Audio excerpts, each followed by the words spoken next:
You're listening to JournoCast with Lewis Thompson. I know you had a few little small run-ins with Klopp last season before he left, and I asked him, I think the first question in the post-match press conference, Liverpool had just lost. It's very difficult to talk to you, if I'm 100% honest. I would prefer not to do that. You know why. For all the things you wrote, so if somebody else wants to ask that question, then I answer it, and if not, you ask it. It would have been easier to accept if it had actually been something I'd written. Phone calls from Sky and 5 Live and Talk Sport saying, can you come on and talk about it? Like former Liverpool players ringing me up that night going, what have you done? What have you done? What have you done to upset him? And apparently Klopp's going to sack you. About 2 weeks later, he asked to see me after a press conference. Social media, you've actually just recently hit 1 million followers on social media. Does that, what is your kind of instant response to that? For whatever reason, over a long period of time, there's been a toxicity that's got worse and worse with social media and Twitter in particular.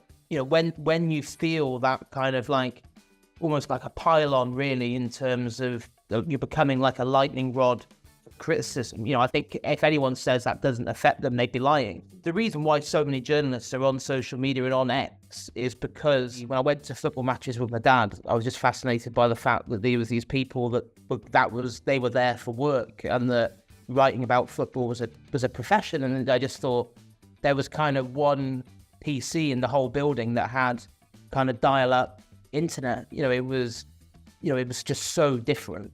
What is your general assessment been of Arne Slot so far at Liverpool? What are we going to do without him? It was almost like the feeling of he'd been the glue that had kept everything stuck together. So I must admit, at that point, I was thinking, well, whenever I speak to kind of university students now, I always say to them, my advice to young people starting out in journalism would be,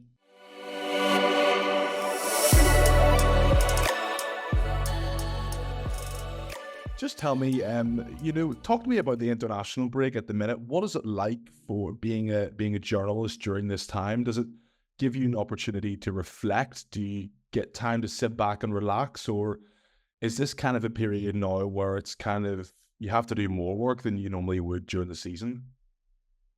Yeah, it's very different because obviously when you look at the period before the international break and what it's going to be like after this October international break, it's pretty relentless in terms of the cycle of games and press conferences and analysing games and analysing themes that come up from games.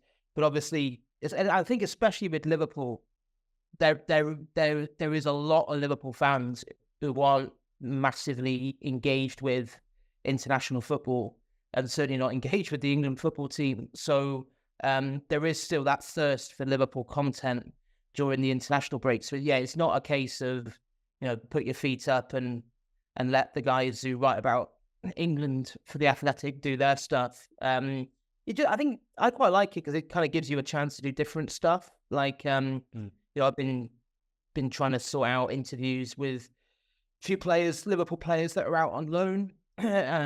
Arranging to go and watch them, especially those who obviously are playing further down the pyramid because, League One and League Two are still continuing during the international break. And then also, having a look at players who maybe moved on, how life's been for them since they left Liverpool, staff members as well. Did them certain Liverpool players play for a particular man called Pep Linders by any chance? So yeah, I mean that's certainly part of it. I think it's quite intriguing at the minute. What's happened at Salzburg in terms of obviously they bought Bobby Clark off Liverpool. Stefan Bajcetic went there on loan. It's not just Pep Linders there as manager, but Vitor Matos, who was Liverpool's first team development coach, there as his assistant. Andreas Kornmeier, who was the fitness coach pretty much throughout the Klopp era. He's there as well. So, actually had a really good start to the season, Salzburg.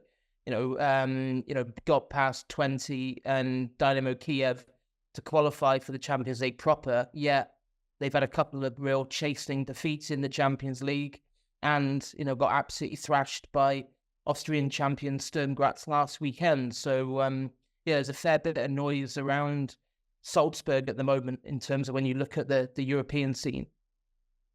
Yeah, and I promise for anyone listening that we're not going to be talking about Liverpool the entire time. So, but that's a really interesting perspective. That you say it just really gives you time to focus on other things and maybe explore different kind of stories. Would you say those kind of interview stories are something that you struggle to come around and get the time to do, because the amount of football in these years now is just crazy? And is that something that you struggle to do? Yeah, it just gives you that opportunity to do different stuff, which I quite enjoy, to be honest. I mean, obviously you still got your ear out reacting to events, because we all know it only takes, heaven forbid, someone who's away on international duty to pull their hamstring in one of the Nations League games this weekend, and then suddenly you're chasing up, whether it's with football agents or medics or whatever, trying to find out the severity of an injury, and and then that might then lead to an article in terms of how the Liverpool possibly replace this player for the next 4, 6, 8 weeks, whatever it is. So it's just quite nice, I think, sometimes to be able to have that time to do different stuff, and even right down to just it's a good chance to get back in contact with certain contacts and that kind of thing that maybe when things are really, really busy, you just don't get that chance to do. Yeah, I was going to ask you about them. Sorry. I was going to ask you about them contacts, James, because I spoke to a few people now that, they say that it is important to stay on top of your contacts and obviously, as you said, keep in contact with your contacts. And so again, is that something that you would try and get organized throughout the entire season, or would the international break be a specific period where you can, reach out to people and have those conversations that you wouldn't normally be able to have? Yeah, I think it's just a good chance to take stock, because things are just a little bit less manic, and just think to yourself, right, who haven't I been in contact with for, it might be weeks, sometimes it might be a month or two in some cases. So yeah, I think it's just, and also it's also about planning in terms of looking at the games coming up in the next few months, because especially with the Liverpool example, you've got some huge games coming up. So you're trying to think of kind of hopefully clever ideas of how you could possibly do a piece ahead of a game, how you could even cover a game. When you think Liverpool have got games against Chelsea, Arsenal coming up, not long after that, you've got Real Madrid, you've got Manchester City on the horizon at the 1st of December. You've got, Leverkusen as well, with, the Xabi Alonso angle to that. So it's, as much as it's also about, right, who haven't I not spoken to? Who do I need to get back in contact with? There's also a degree of forward planning, because you kind of know that once it starts again, when Chelsea come to Anfield a week on Sunday, that then it's pretty relentless again. And James, just before we take a little explore into Liverpool and some of the topics that have arisen from this season, I just want to kind of talk about your role in general at The Athletic. And, from an outside perspective looking in, people just see Liverpool reporter for The Athletic, but it's not really all sunshine and rainbows, is it? Yeah, I think like in most jobs, there's kind of good days and more challenging days. For me, the best days are still the match days. I absolutely love doing 90-odd, 95% of matches wherever Liverpool go, right from kind of pre-season tour games in the States to the Champions League away trips. And, in a few weeks, I'll be off to Brighton on a midweek night for a Carabao Cup tie and that kind of thing. But then, there's a lot of other, as well as the written demands, there's also obviously the multimedia stuff, some video stuff, a lot of podcasts. Like I did a podcast yesterday, the main Athletic podcast. Today we did our Athletic Liverpool podcast, Walk On. So, and yeah, it's just that kind of constant battle of trying to stay on top of news stuff, what is happening, a bit like, got wind over the weekend that Jarrell Kwanzaa was on the verge of signing a new contract at Liverpool. So, you then check that out. Once you're absolutely sure it's correct, then you can file that story. and then like I said, it's always a mixture of kind of like you tend to be. I find myself working on lots of different pieces at the same time because the beauty of working for the Athletic, I find, is that it's not like I'm needing to fill space in a newspaper every day. There are times when if a piece would benefit from an extra 24 hours, then that's kind of what's agreed. If I speak to the editors and it's kind of, I haven't been able to speak to such and such yet, but they promised me a call back tomorrow, then common sense says you sit tight and do the story better in 24 or 48 hours. I mean, it's such an interesting job description that even your dog was getting involved there. And I was going to ask you, I was going to ask you about the kind of specifics of it, but you sort of summed that up yourself in terms of you're having to do all these different medias now with podcasts as well as the written stuff that you produce on a daily basis. And would you say, obviously it is now more than ever, your involvement with the likes of video, audio sort of content is more than it's ever been, but how would you say that balance is, in terms of how your time is split throughout the week and in terms of spending time on writing, times in video, times on audio content? Yeah, I'd say it's probably still about 75-80% writing. And then the kind of the podcast demands is probably the next chunk. And then sometimes, they'll want bits of video for social media and that kind of thing. But I'm quite lucky in a way because I think when I was working at the Liverpool Echo before the Athletic, they were really, really keen quite early on in terms of the multimedia side of things. We had a podcast at the Echo when podcasts were only just really becoming a thing, and also because of the desire to generate as much revenue as possible from web traffic, Liverpool related, they wanted to embed video within stories, which inevitably was me talking to camera. I think whenever I speak to kind of university students now, I always say to them, just try and get as wide a range of experience as you possibly can, because you might have in your mind, I'd love to just focus on this or this. But I think, that as many kind of strings to your bow you can have, the better it is, because I think in this day and age, a lot of companies want people who can really kind of do stuff for them across the board when it comes to, writing as well as multimedia. Yeah, I think that's a really good point in terms of experience, because a lot of sites these days are wanting, the whole whack in one, but at the same time, I also think that is easier said than done in certain situations in terms of getting out there, getting that experience, because now more than ever, it's very easy, to write something and put it online and record something and put it online, but it's not always going to build up that traction that you necessarily need to get noticed. And I just wanted to get your thoughts on, like, how did you find that? How did you find that, when you were sort of growing up and you first broke into the Liverpool Echo?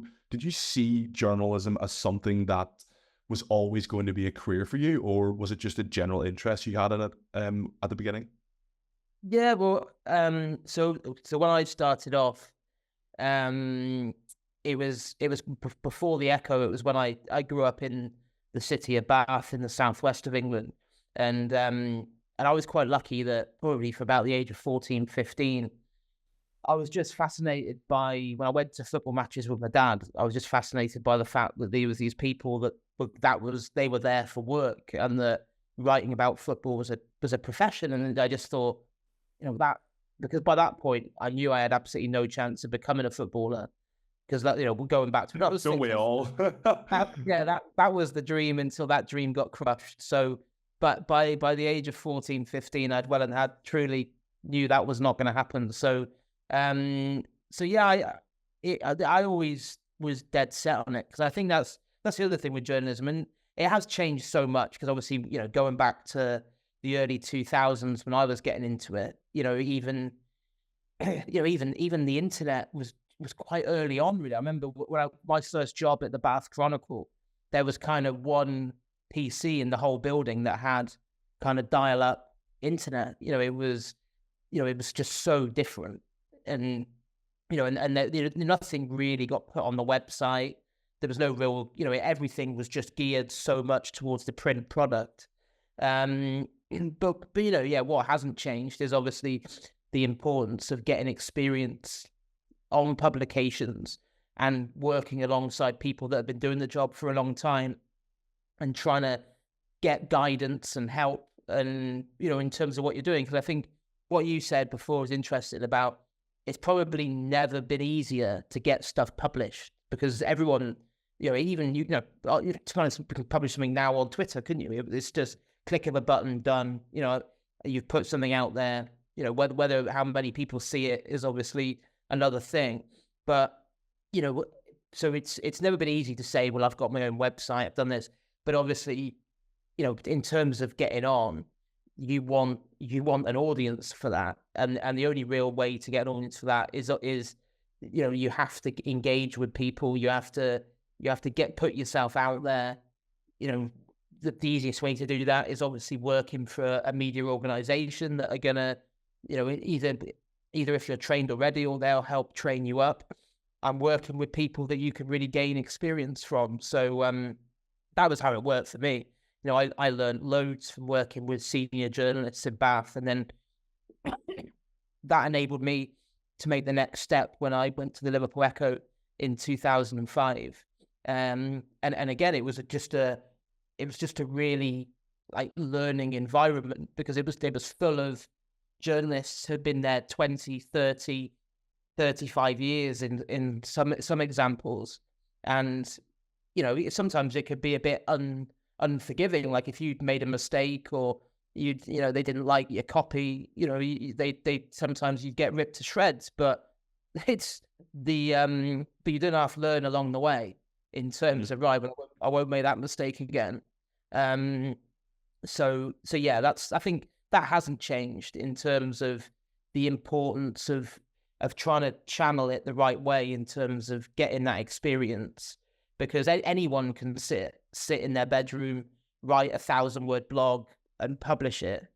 But what's the end game there if very few people are actually reading it? The best way is to get out there, get to know people, establish those contacts, which again is, something that I get asked a lot in terms of how do you get contacts, and it is really hard to start with. There's no quick way of doing it. But I always just think I've always been amazed in the last 20 odd years of how many people I've crossed paths with again, who you might not necessarily at the time when you met them or knew them, you might not have thought they'd be of any particular relevance further down the line. Which is always, it's another reason to treat people nicely and treat them with respect, because you never know when your paths are going to cross again and how useful it could be. So yeah, I think that's kind of one of the big takeaways is which hasn't changed from when I came through in terms of trying to put yourself in a position where you can learn from people that have got the experience that you're desperate to try and get yourself.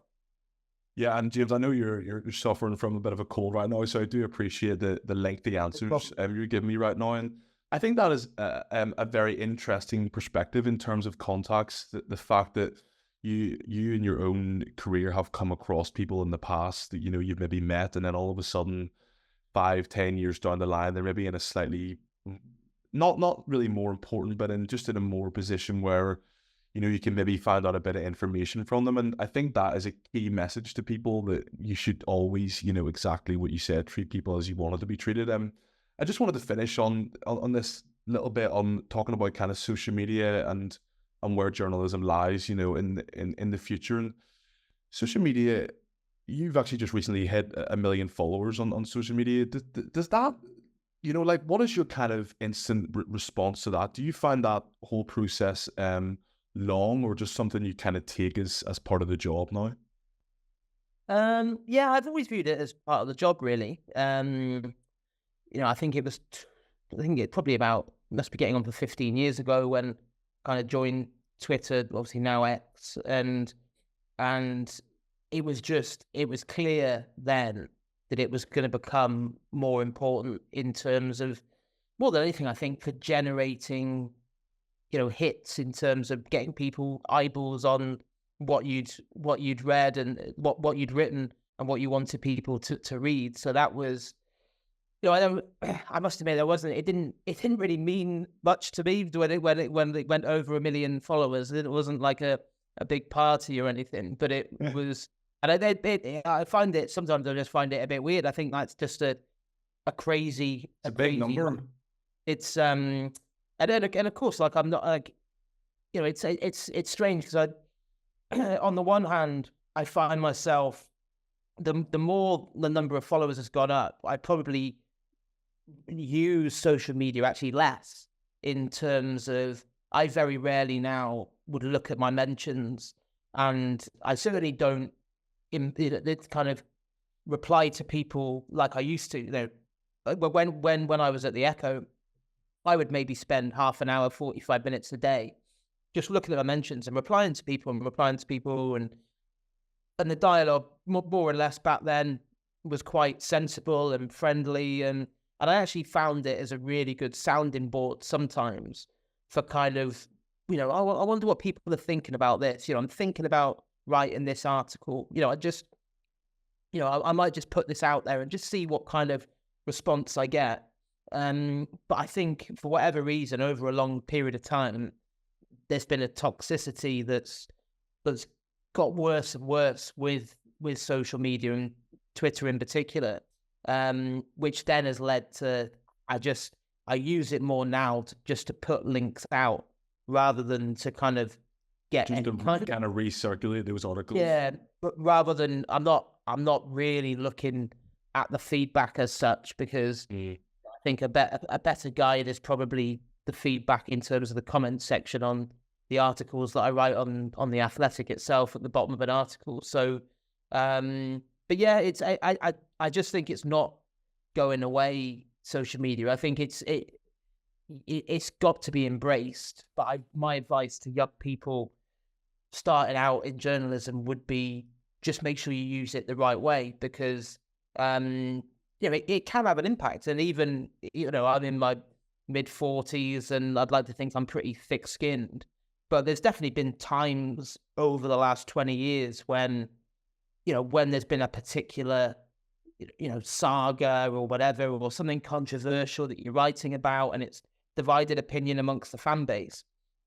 When you feel that kind of like almost like a pile-on, really, in terms of you're becoming like a lightning rod for criticism. I think if anyone says that doesn't affect them, they'd be lying.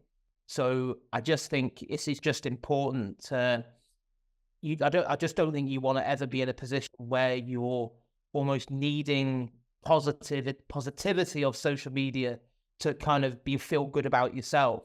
I think you just have to try and have that own self-belief that, what, I believe in what I've written, whether it's an opinion piece, it's what I believe, I believe it's fair and well argued, or if it's a news story that might have caused an issue, you think, well, it's well sourced, I'm 100% confident it's accurate. Well, then you don't need to go looking for comments to see what people are saying. I just think it's still the reason why so many journalists are on social media and on X is because it's still, I think, the best way of getting more and more people to read your stuff. And of course, as well, when you have a big following on social media, it stands to reason that is going to be attractive to a potential employer.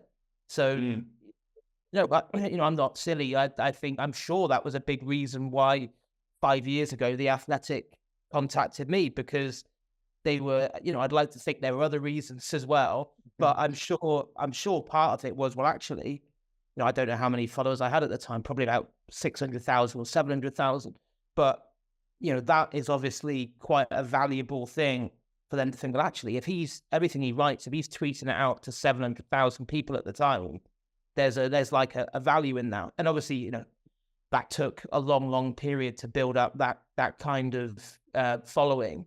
But I just think it is something that still needs to be embraced, but used in the right way. I guess, just not, I don't think you want to go looking for validation on social media.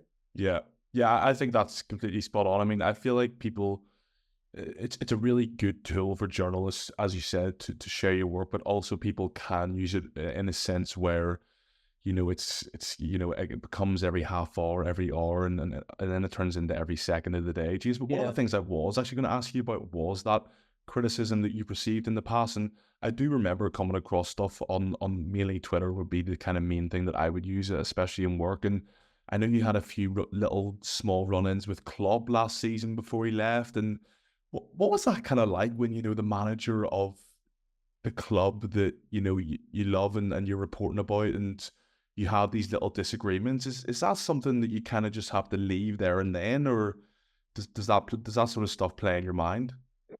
Yeah, I think again, I'd be lying if it didn't have some kind of effect, because that game in question was actually the season before Klopp's last one, the game at Wolves, when I asked him, I think, the first question in the post-match press conference. Liverpool had just lost 3-0. I knew he was going to be in a filthy mood. Liverpool were in a dreadful run of form at the time, and his response was, I'm not going to answer a single word that you say. You know what you've done. You know what you've done. And I'm sat there thinking I've got absolutely no idea what I've done. And then, he actually said, if someone else wants to ask the same question, I'll answer it from them, but I won't answer it from you. And someone else did ask the same question again and got an answer. It was it's like a funny, bizarre turn of events. And then, but yeah, then, the way things work now is obviously, I've been in press conferences probably 10 years ago, certainly 15 years ago, where things like that would happen quite regularly. But there was almost like a code that no one would report it. It was like, we're not, you wouldn't kind of do that to another reporter. Even going back to Brendan Rodgers' time at Liverpool, I remember, when just the newspapers would have a separate briefing with him.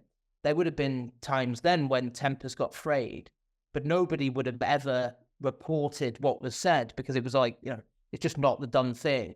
But of course, now we're in an age where press conferences are shown live on the internet. That's the headline right there, isn't it? So everything gets out. Yeah. And of course, not only are we in an age where press conferences get shown live on the internet, but people love short, snappy bits of content because of, the age of social media. And 20 seconds of Klopp having a big go at, one of the main Liverpool reporters was obviously going to be gold to God knows how many accounts on Twitter that put that clip out. So yeah, I think because it is Klopp, there's nothing you can do in that situation, really. No. And it was awkward as well, because it would have been easier to accept if it had actually been something I'd written. But I got told after the press conference that it was actually something that someone else on another publication had written that had upset him the day before the game. And essentially, it was a case of cross wires. Now, the problem that put me in was then, and it also became so big at the time because Liverpool were in such a terrible run, and it kind of fed that kind of tabloid narrative of, is Klopp, feeling the pressure? Is everything just like, falling to bits in front of his eyes? So it became this big story. And then I'm getting phone calls from Sky and 5 Live and Talk Sport saying, can you come on and talk about it? And obviously I'm thinking, well, on the one hand, I'd quite like to, because I would quite like people to know that defend yourself. But then I think common sense is telling me, don't, because if you go on there and say, I've been told it was something that someone else wrote on another publication, that again just feeds the frenzy of, he's feeling the pressure. He's even getting the journalists mixed up now. So despite, I had all kinds of former Liverpool players ringing me up that night going, what have you done? What have you done? What have you done to upset him? And people were going through stuff that I'd written that last week and desperately trying to find what it might have been that had pushed him over the edge. But yeah, it was nothing that I'd written. And then about 2 weeks later, he asked to see me after a press conference at the AXA Training Centre. in a side room after the press conference and apologized, which he didn't have to do. I think it was the right thing to do, because I think he had got wind of the fact that, and again, this is another part of social media, that like, my kids had like abuse at school because they were like, Klopp hates your dad, your dad's going to get the sack and all this. So, I had my lad coming back from school saying, is it, are we still going to be able to go on holiday? Because, apparently Klopp's going to sack you. And obviously I was like, well, Klopp's got a lot of power at Liverpool, but he's not my boss. So, I think I'm going to be safe. So, it was, things like that can be quite unpleasant because they get blown out of all proportion. And also, because his apology was in private, which again, I don't have a problem with, but, I still get people coming up to me at away games, like if I get off a train in London or Brighton or whatever, some random Liverpool fan will come up to me and just say, why did Klopp hate you so much? And like, I don't know, so say to them, well, I don't think he did really.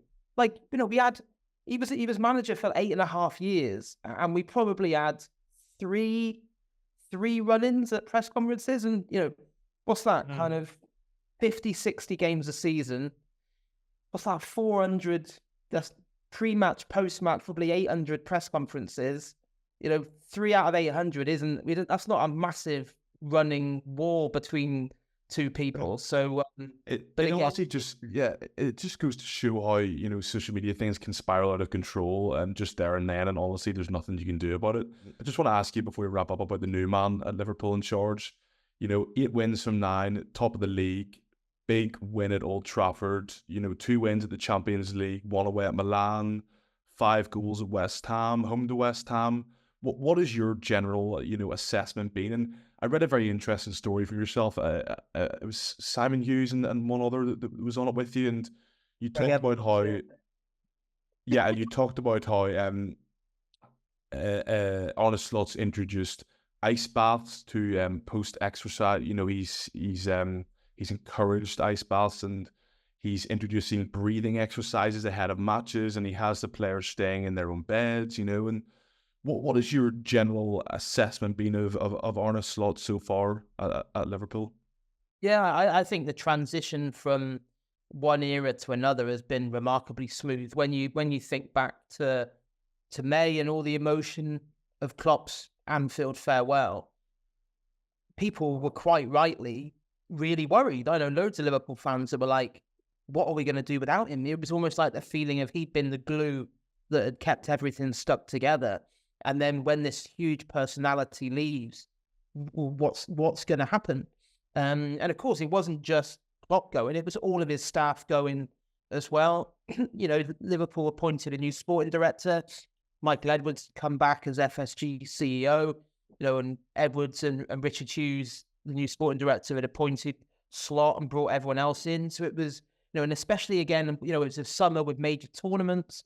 So a lot of the main key players didn't report back after the Euros and the Copa America till about a fortnight before the Premier League started.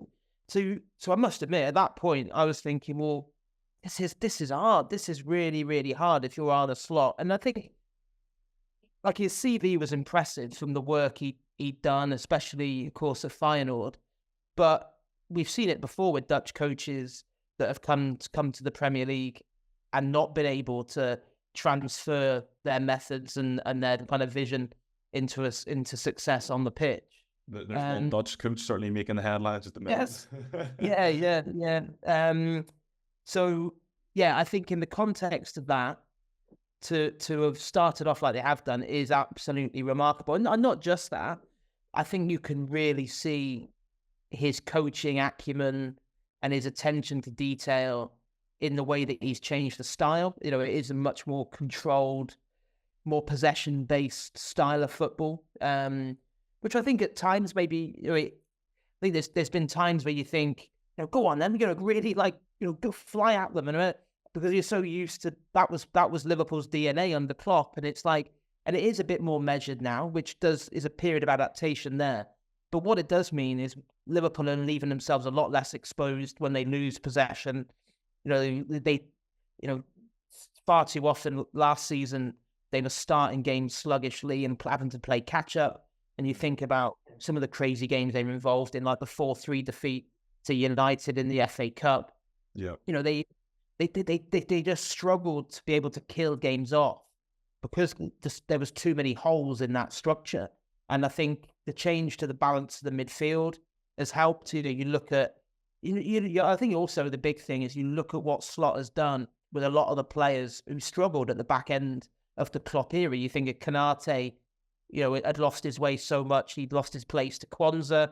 You know, you think of Luis Diaz wasn't great at the back end of last season. Szoboszlai had certainly lost his way as well. And, you know, and Gravenberch was a bit part player that I think people looked at him probably in a Liverpool shirt last season and thought, just not quite sure where you fit in because, you know, you didn't seem strong enough to play deep or not as good not good enough defensively to play deep, but, you know, not particularly involved when Klopp played him further forward. Yet he looks like a whole different player now. You know, I'd say Gravenberch probably been the best player in the Premier League for me so far this season, not just Liverpool's best player.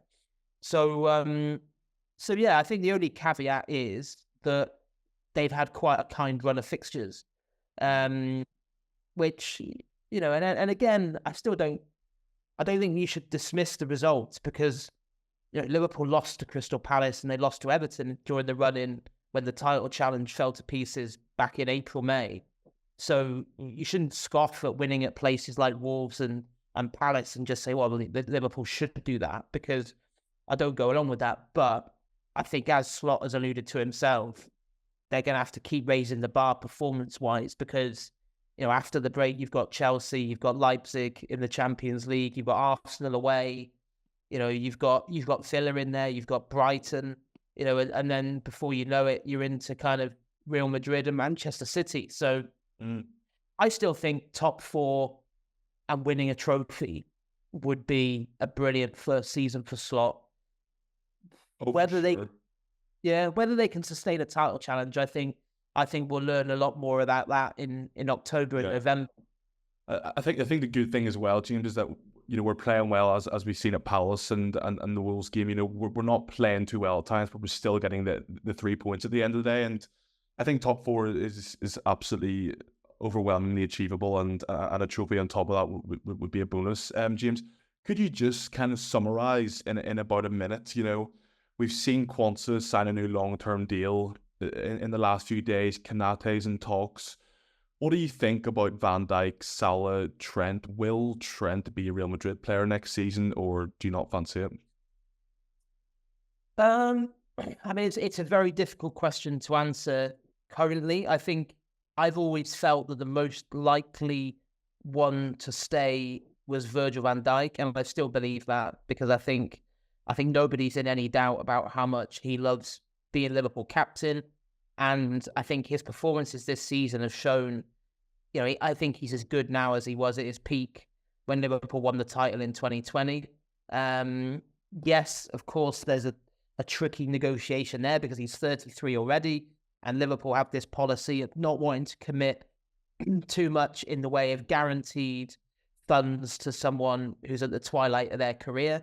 Salah is a different one because, of course, if there are crazy riches on the table from Saudi, that's going to be very, very difficult for Liverpool to compete with. So I think with Salah, it's slightly different, and you kind of look at it and thinking, well, a lot of it comes down to what Salah wants rather than what Liverpool want. Because, you know, does he want to keep rewriting the record books at Anfield, or does he want a huge payday towards the back end of his career? And Trent is obviously the most concerning, I think, for fans because of his age, what he means as the kind of Scouse heartbeat of the team. And also, I think from just a football business point of view, the fact that he is so valuable, to lose him for nothing would be disastrous. But, you know, by leaving it so late to open talks, Liverpool have left themselves in a really precarious position. So I think Trent at the minute is 50-50. And I think it's really difficult to call which way that's going to go. I just hope that Liverpool make him an offer that he can't refuse, because I know, you know, he would love to be the replacement to Van Dijk as Liverpool captain one day, and I still hope that happens. James, top man, and I honestly, I really appreciate your time today, and I hope you enjoy the rest of the international break.